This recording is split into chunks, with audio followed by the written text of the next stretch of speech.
Question hour అయిన తర్వాత discussion start అయ్యే ముందు బడ్జెట్ మీద 2 రోజుల ముందు రాష్ట్రంలో ఉన్న వైస్ ఛాన్సలర్ తాలూకు రాజీనామాలపై మరో డిమాండ్ చేశాం. మేము వాస్తవంగా బెదిరించి వాళ్ళ దగ్గర నుంచి అదిరించి వాళ్ళ దగ్గర నుంచి లేఖలు తీసుకున్నారండి అని చెప్పాం. ఆ లేఖల మీద వచ్చి దర్యాప్తు జరపమని చెప్తే ఆ రోజు ప్రూఫ్లు చూపెట్టండి, అదిరించామని చెప్పి ఎక్కడ ఉందో చెప్పండి, ఛాలెంజ్ అని ఇస్తారు. మేము చాలా సౌమ్యంగా సంస్కారవంతంగా ప్రభుత్వాన్ని డిమాండ్ చేస్తాం. కానీ పరుషపదంతో ఛాలెంజింగ్ అనే పదాలు మాడి ఆ రోజు చెప్పారు.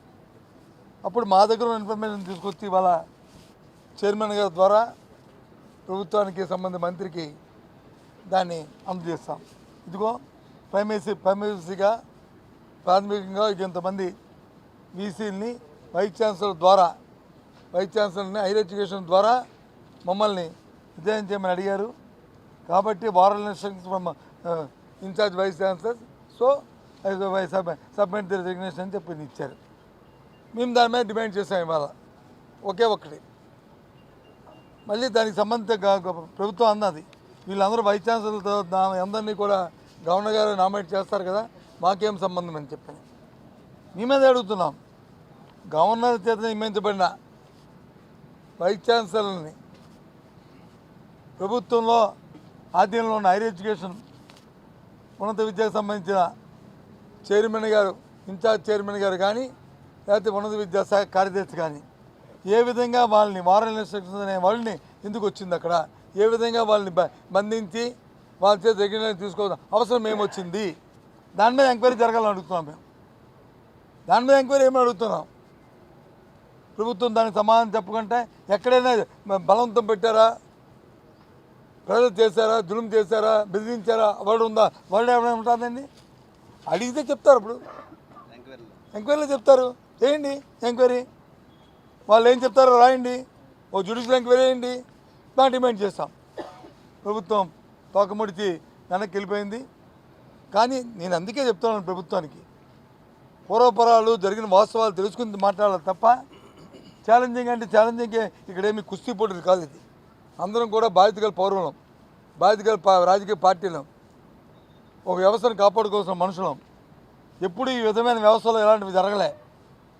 చరిత్ర వచ్చిన తర్వాత, స్వాతంత్రం వచ్చిన తర్వాత మూకుమ్మడిగా ఒకేసారి వీసీలందరినీ రాజీనామా చేసే పరిస్థితి ఈ దేశ చరిత్రలో, రాష్ట్ర చరిత్రలో ఎక్కడ రాలే. మా ప్రభుత్వంలో కూడా రాలే, 5 సంవత్సరాల్లో కూడా ఇప్పుడు కూడా. ఇదేంటండి ఇది? మళ్ళీ తిరిగి బుకాయింపు, తిరిగి దమాయింపు, తిరిగి పరుషమైన పదాలు వాడడం, వాడిన తర్వాత వచ్చి అడిగితే రుజువు సాక్షి చెబితే తోకముడిచి వెనక్కి వెళ్ళడం. కాబట్టి దీని మీద మా ఆక్షేపణ తెలియజేస్తాం, మా డిమాండ్ని తెలియజేస్తాం. హౌస్ అడ్జెంట్ అయింది వచ్చి, అందుకే మీ ద్వారా రాష్ట్ర ప్రధానికానికి ఈ విషయాన్ని తెలియజేద్దామని చెప్పి ఇక్కడికి వచ్చాం. మళ్ళీ మేము డిమాండ్ చేస్తున్నాం, దీన్ని ఎంక్వైరీ జరగవలసిందే, వాస్తవాలు బయటికి రావాల్సిందే. ఎవరిది ఎందుకోసం వీసీని రాజీనామా చేయించాలో చెప్పవలసిందే. ఒకవేళ వీసీలు కానీ అన్క్వాలిఫైడ్ అయితే, వీసీలు కానీ తప్పులు చేస్తే ఎంక్వైరీ చేయండి, ప్రభుత్వం చర్యలు తీసుకోండి. ఎవరు వద్దన్నారు మిమ్మల్ని? ఎవరు అడ్డుపెట్టారు? వాళ్ళేమే చిన్న స్థాయి వాళ్ళు పేజీలు చదువుకొని వాళ్ళు పెద్ద స్థాయిలో ఉన్న వ్యక్తుల్ని ఈ విధంగా మీరు చేయడం, కించపరచడం న్యాయం కాదని, న్యాయబద్ధం కాదని, ఇది విద్యా వ్యవస్థకే చాలా దుష్ట సాంప్రదాయం అని చెప్పి ఇవాళ మేము హౌస్లో మేము డిమాండ్ చేస్తాం. ఈ విషయాన్ని కూడా చూస్తాం. ఇంతేకాదు, ఇవాళ చూశాను పోలవరం మీద డిస్కషన్ వచ్చింది. మా సభ్యులు అడిగిన ప్రశ్న ఒకటే, పోలవరాన్ని ఎత్తు తగ్గిస్తున్నారా లేదా? Yes sir, no. దానికి వచ్చి పూర్వపరాలు ఇవన్నీ చెప్పుకుంటూ 73% అయిపోయింది, 23. పోలవరం అంటే ఎందుకు వచ్చేది? స్వర్గీయ రాజశేఖర రెడ్డి గారు పోలవరం స్ఫూర్తి అయిన చూద్దాత ఆయన. దాన్ని మానుకొని ఇవాళ వచ్చి గొప్పలు చెప్పుకొని, ఆ నోటుకొచ్చిన అంకెలు పర్సెంటేజ్ చెప్పుకొని వాళ్ళు మాట్లాడి ఒకటి పోలవరాన్ని ఎత్తు తగ్గించడానికి వీలు లేదు. ఏదైతే 45.272 మీటర్లు ఎత్తుందో అది ఉండవలసిందే, అందులో రాజీ లేదు. ఎందుకంటే దానివల్ల ఏమైనా తేడా వస్తే శివారైన ఉత్తరాంధ్ర ప్రాంతంలో ఉన్న సుజల కానీ రాకపోతే విశాఖపట్నం స్టీల్ ప్లాంట్కి నీరు రావు, మా ప్రాంతానికి వచ్చి తాగునీరుకి ఇబ్బంది వస్తుంది, అలాగే రాయలసీమకి వచ్చి ఇబ్బంది వస్తుంది. ఈ ఆలోచనతోనే అవాళ దాన్ని డిజైన్ చేశాం. మళ్ళీ గొప్పగా చెప్తారు విద్యాశాఖ మంత్రి గారు, డిలే అయింది, అందుకే పవర్ ప్రాజెక్ట్ వచ్చి 900 మెగావాట్లతో రావాల్సిన పవర్ ప్లాంట్ ఆలస్యం అయింది అని చెప్పి. మరి ఎత్తు తగ్గిస్తే పవర్ ప్లాంట్ ఎలాగొస్తుందండి? ఏ విధంగా వస్తుందండి చెప్పండి? అందుకే డిమాండ్ చేస్తాం. మళ్ళీ ఇవాళ కూడా సూటిగా అడుగుతున్నాం, ఈ ప్రభుత్వం తగ్గించని చెప్పని అడుగుతున్నాం. మా ప్రణాళికలు అది ఏదని చెప్పమంటున్నాం. మా వాస్తవంగా ఏదైతే పూర్వ డిజైన్ ఉందో ఆ డిజైన్కి మేము కన్ఫైన్ ఉన్నామని అనే విషయాన్ని వాళ్ళు అడుగుతున్నాం. అటు నుంచి సరైన సమాధానం రావట్లే. ఇంకో మరి ఎంత ఇర్రెస్పాన్సిబుల్ ఉందంటే, చేనేత కార్మికుల గురించి మేము అడిగితే శవాల మీద పేలాలు ఎదుర్కొంటున్నాననే మాటని బలహీన వర్గాల గురించి మాట్లాడితే ఇది ధర్మం అండి? ఇది అంటే బీసీలు, బలహీన వర్గాలు, చేనేత కార్మికులు వీళ్ళందరూ కూడా ఇదే అండి? ఏమిటండి ఈ భాష? పేలాలు ఎదుర్కోవడం ఏంటండి? ఎవరు చేశారండి బీసీలకి? ఎవరు చేశారండి చేనేత కార్మికులకి? 2014-19 నుంచి చేనేత కార్మికులకి రుణమాఫీ చేస్తానని మోసం చేసింది చంద్రబాబు నాయుడు కాదా అండి?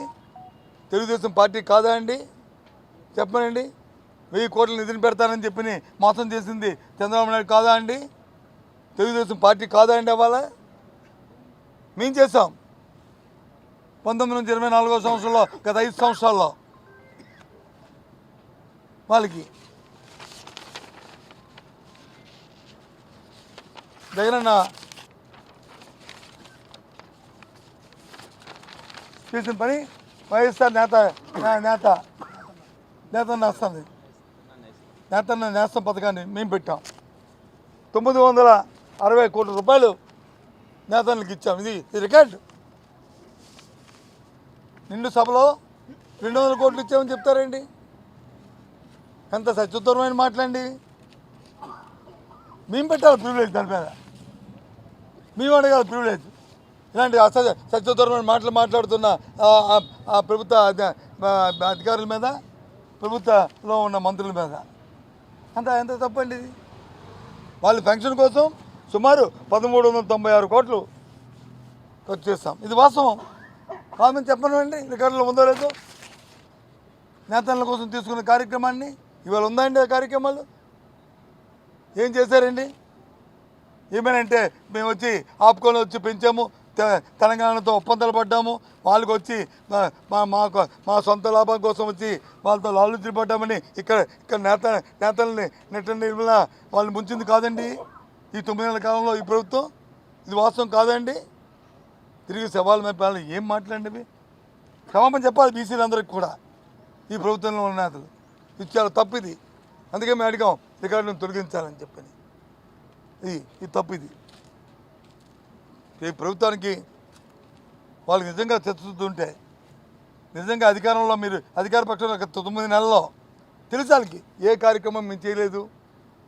ఊరికి అంకిల్ గాడితో ఆయా మాటలతో ఇలాంటి ప్రచార మాధ్యమాల్లో 4-5 పెట్టుకొని ఉన్నది లేనట్టు, లేదు ఉన్నట్టు చూపెడుతూ చెప్పుడుతో వాస్తవాలు లేని విషయం వాళ్ళకి కూడా తెలుసు.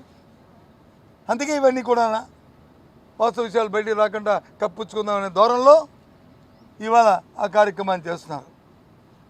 ఎంత ఛాలెంజ్ అనే మాట చిన్న మాట కాదు కదా. మేమేమైనా గత ప్రొసీడింగ్ తీయమని ఛాలెంజ్ అనే మాట వాడామా? అంతమాట ఛాలెంజ్ అయినప్పుడు నిలబడాలి కదా. అంత ధైర్యం దమ్ము ఉంటే నిలబడాలి కదా. ఎంక్వైరీ చేస్తే ఎంక్వైరీలు వాస్తవాలు వస్తాయి కదా. ఎందుకు చేయవలసి వచ్చిందో గవర్నర్ చేపి నియమించబడిన వీసీలని హైయర్ ఎడ్యుకేషన్ చైర్మన్ గారు ఎందుకు ఫోన్ చేసి వాళ్ళతో రాజధానిలో ఇబ్బందులు వస్తాను అవసరం ఏమొచ్చింది? ఏమనంటే 17 మందిలో 5 ఇచ్చారుగా, మిగతా ఇవ్వవచ్చు గౌరవం కోసమో లేదా భయం కోసమో, భక్తి కోసమో ఇవ్వచ్చు. ప్రభుత్వం గౌరవం కోసం వాళ్ళు చెప్పకపోవచ్చు, కానీ వాళ్ళ ఆత్మకి తెలుసు కదా. ఆ విషయాన్ని ఇంకా జ్యుడిషియల్ ఎంక్వైరీ ద్వారా నిజాన్ని బయటపడని చెప్తున్నాం. మేము మళ్ళీ డిమాండ్ చేస్తాం మీ ద్వారా. నిజంగా ఈ ప్రభుత్వాన్ని చిత్తశుద్ధి ఉంటే, చిత్తశుద్ధి అనేది ఉంటే, మాట మీద నిలబడే తత్వం ఉంటే ఎంక్వైరీ చేయమనండి, వాస్తవాన్ని ప్రజల ముందు పెట్టమనండి, ఇక జ్యుడిషియల్ ఎంక్వైరీ చేయమనండి. అంతేగాని తోక ముడిచి పలాని దత్తగించి మళ్ళీ మేము వెళ్ళిపోయిన తర్వాత వచ్చి అయ్యయ్యో అని ఇలాంటి మాయ మాటలు చెప్పవద్దని చెప్పి కోరుతూ బలహీన వర్గాల్ని కించపరచకంట, ఏ వర్గాన్ని కూడా కించపరచకంట.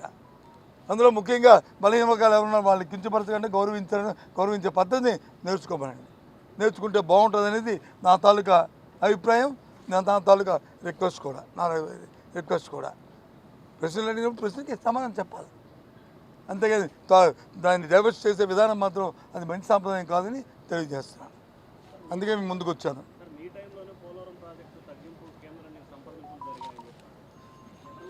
అదే నేను ఆ లెటర్లో ఏముందండి, మొదటి విధిగా ఏదైతే 41.15 ఉందో పసుపు విధిగా దీనికి సంబంధించి 9,000 కోట్లు మీరు ఇవ్వండి, తర్వాత దాన్ని మిగతా డబ్బులు ఇవ్వండి అని ఉంది తప్ప దీంతో కన్ఫైన్ అవుతుందని ఎక్కడ చూపెట్టా చెప్పండి. ఇంగ్లీష్ వర్డ్ చెప్పండి, చూపెట్టమనండి,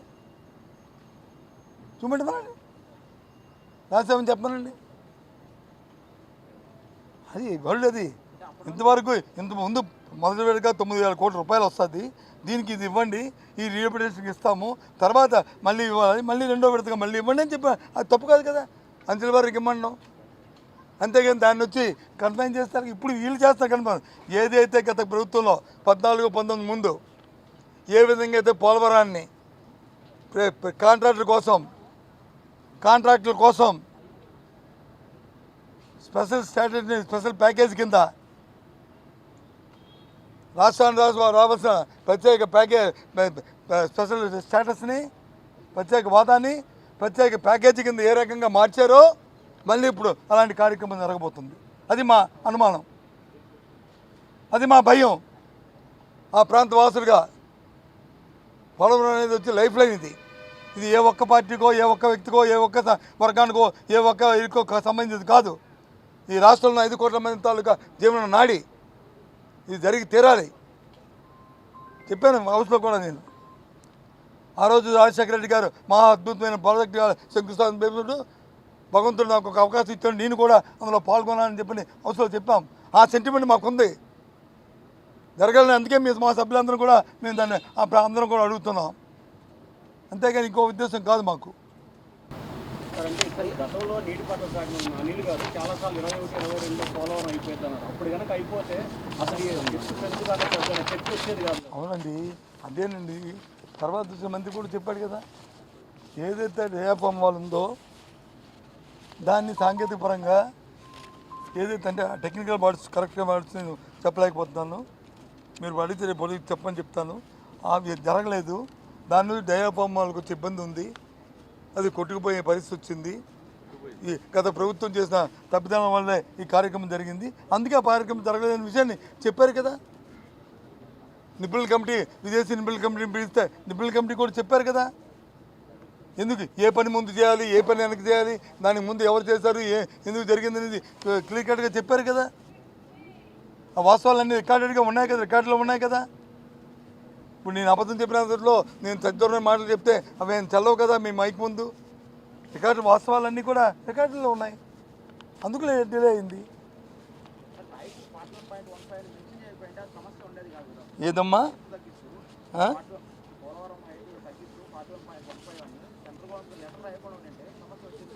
అంటే దేనికి రాశారండి మళ్ళీ మీరు?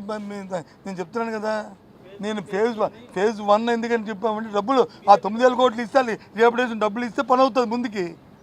మళ్ళీ డబ్బులు రెండో డబ్బులు ఇస్తే రెండోసారి పని అవుతుంది. ఇప్పుడు ఇది ఉంది. ఇప్పుడు నిన్న వచ్చి ఏదో అట్టాసంగా అమరావతి కడతానంటున్నారు. ఎందుకు పూర్తిగా ఎందుకు అన్ని పనులు ఒకేసారి పెట్టలేదు? ఎప్పుడు కూడా అంచెంచెలుగా వెళ్తుంది ముందు ఏ ప్రాజెక్ట్ అయినా. డబ్బులు పోలవరం ఎందుకంటే పోలవరం స్టేట్ గవర్నమెంట్ ప్రాజెక్ట్ కాదు, నేషనల్ ప్రాజెక్ట్. అది మన విభజన చట్టంలో మన హక్కు, అది వాళ్ళు కట్టి మనకు అప్పచెప్పాలి. అలాంటి దాన్ని మనం కాంట్రాక్ట్లు తీసుకోవడం తప్పు. ఎక్కడ ఫండమెంటల్గా ఎక్కడ డిఫెక్ట్ వచ్చింది, ఏ రోజైతే దాన్ని స్పెషల్ స్టాటస్ నుంచి స్పెషల్ ప్యాకేజ్ కింద మార్చి దాన్ని కన్స్ట్రక్షన్ మనం తీసుకున్నామో అప్పుడు నుంచి వచ్చిన ఇబ్బంది ఇది. లేకపోతే లేదే ఇవాళ ఇబ్బంది. మనం సెంటర్ మీద ఫైట్ చేసి డిమాండ్ చేసి ముక్కు గుద్ది మెడలు వంచి కార్యక్రమం చేసుకునే వాళ్ళం. ఇవాళ ఆ కార్యక్రమం లేదే. ప్రభుత్వం దాంట్లో కమిటీ అయింది కాబట్టి, ఏ ప్రభుత్వం కమిటీ అయినా ప్రభుత్వం కమిట్మెంటే కదా అది. అది అందుకు నష్టపోయాం వాళ్ళ. ఇంకా అంతేనా?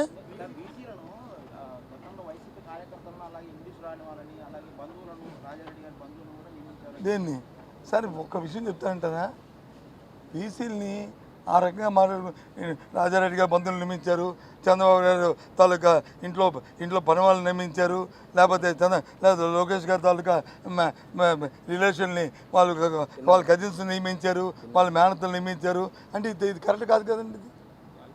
ఇది క్వాలిఫైడే కాదా?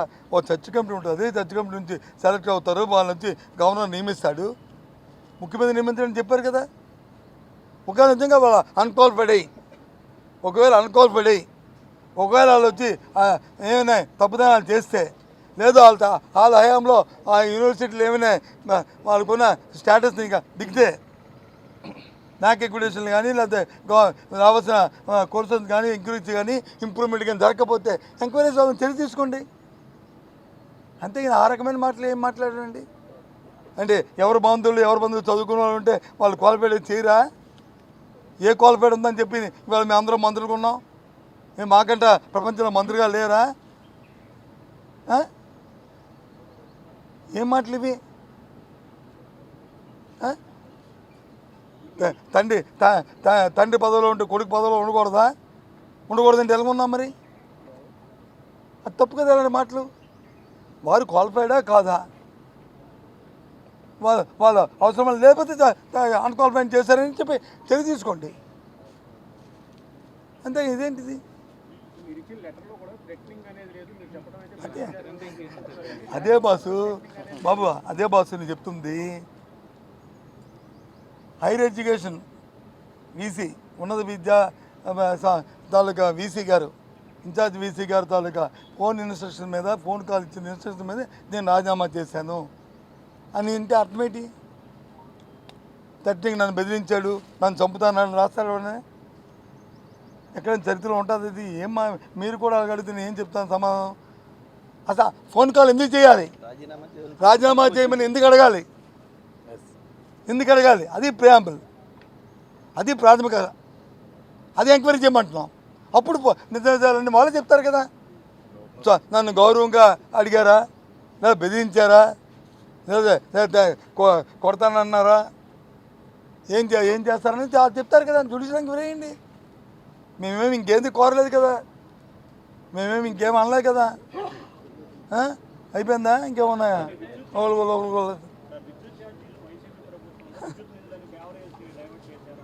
సార్ ఇక చెప్పిందా? ఆ లెక్కల కాగితాలు ఉన్నాయి. గత ప్రభుత్వంలో, అంతకుముందు 5 సంవత్సరాలు తెలుగుదేశం ప్రభుత్వంలో విద్యుత్ డిస్కామ్లకి సంక్షోభం వచ్చినప్పుడు గత 5 సంవత్సరాలు 14-19 మధ్యని సుమారు 18,000 కోట్ల రూపాయలు వచ్చి ఆ ప్రభుత్వం ఇచ్చాదుకుంది. అదే మా ప్రభుత్వం వచ్చినప్పటికీ 48,000 కోట్ల రూపాయలు డిస్కామ్లకి ఇచ్చి ఇలాంటి కార్యక్రమాలు వచ్చినప్పుడు సంక్షేమం ఆదుకున్నాం. మా డిమాండ్ ఏంటంటే, వాళ్ళు చెప్తున్నారు గత 5 సంవత్సరాల్లోనూ అయినా ఏదైతే ఇన్బ్యాలెన్సెస్ ఉన్నాయో డిస్కౌంట్ నష్టాలని దాన్ని ట్రోప్ ఛార్జ్ కింద మార్చామని చెప్తున్నారు. మేమేదైతే డిమాండ్ చేస్తాం, ఏదైతే 15,000 కోట్ల రూపాయలు ఉందో ఆ 15,000 కోట్ల రూపాయలు ఏదైతే వచ్చిందంటున్నారో అది ప్రభుత్వం భరించండి. 15 కోట్ల సబ్సిడీ చేయండి. ప్రభుత్వం ఇవ్వండి. ఎందుకు ప్రథమ ఎందుకు భారం మోపుతారు? మీరు చెప్పారు కదా ఎన్నికల్లో మీరు చెప్పారు కదా ₹1 కూడా పెంచమని. తిరిగి తగ్గిస్తామన్నారు కదా. తగ్గడం లేదు కదా. అటు ఆ 15,000 కోట్లు ఎందుకు ఇవ్వలేకపోతున్నారు? మరి గత ప్రభుత్వం మీ నెలకి ఇచ్చాం. ఈవెంతో 2,78,000 కోట్లు డైరెక్ట్ బెనిఫిట్ ద్వారా వాళ్ళకి ఇచ్చినప్పటికీ కూడా డిస్కౌంట్లు కూడా ఇచ్చామే 48,000 కోట్లు. మీకంట డిస్కౌంట్లు పవర్ సెక్టార్లో మేమేం బడ్డీని పెట్టలేదే. మీరు చేసిన అప్పుల్లోనూ చేసిన అప్పుకి మేము చేసిన అప్పు చూసుకుంటే ఆఫ్టర్ 15% మాత్రమే చేస్తాం. 14-19 చేసిన అప్పు సుమారు నాకు అంకెలు లేదు. దాన్ని చూసుకుంటే మేము మా ప్రభుత్వం చేసిన అంతకంటే 1/3 కూడా చేయలే పర్సెంటేజ్ తీసుకుంటే. ఇది వాస్తవాలు, ఇవన్నీ లెక్కల్లో ఉన్నది. నేనేమి ఫ్యాబ్రికేట్ చేయట్లేదు, ఏ ఒక్కటి సత్యదూరం అబద్ధాలు చెప్పట్లేదు, లేదు మా పార్టీని వెనకేసి రావడం చెప్పిన మాటలు కాదు. ఇవి రికార్డుల్లో ఉంటూ ఇవాళ నిన్న బడ్జెట్లో పెట్టిన అంకెలే, మొన్న బడ్జెట్లో పెట్టి నిన్న బడ్జెట్లో పెట్టిన అంకెలే నేను చెప్తున్నాను. ఇది ఎక్కడిదండి? సో కాబట్టి మళ్ళీ మీ ద్వారా ఈ రాష్ట్ర ప్రధానికి తెలియజేస్తున్నాం, ఏదైతే అట్టాసంగా ఛాలెంజ్లను కానీ చెప్పారో ఇవాళ ప్రాథమిక సాక్ష్యాధారాలు ఇస్తే ఎంక్వైరీ చేయడానికి ప్రభుత్వం తోకముడిచింది. దాంతోపాటు పోలవరం ఎత్తు గురించి నిర్దిష్టమైన సమాచారం చెప్పట్లేదు. దీని మీద మాకు ఇంకా ఆందోళన ఉంది. బీసీలు వచ్చి కించపడడం ధర్మం కాదు. నేతలకు ఏదైనా ఈ జరిగింది కొన్ని సంవత్సరాల కంటే అది గత 5 సంవత్సరాల్లోనే వారి జీవన విధానాన్ని తాలూకా వాళ్ళ కొనుగోలు శక్తిని పెంచింది వైసీపీ ప్రభుత్వం అని చెప్పి మరి మరొకసారి మనం చేస్తున్నాం. ఓకే, ఏదండి ఎమ్మెల్సీ ఎన్నికలు ఒకటి చెప్పిదా, మేము ఎమ్మెల్సీ ఎన్నికలు ఎక్కడ మేము పోటీ చేయలేదు, ముందుగానే చెప్పాము. అయితే ఒకటి మాత్రం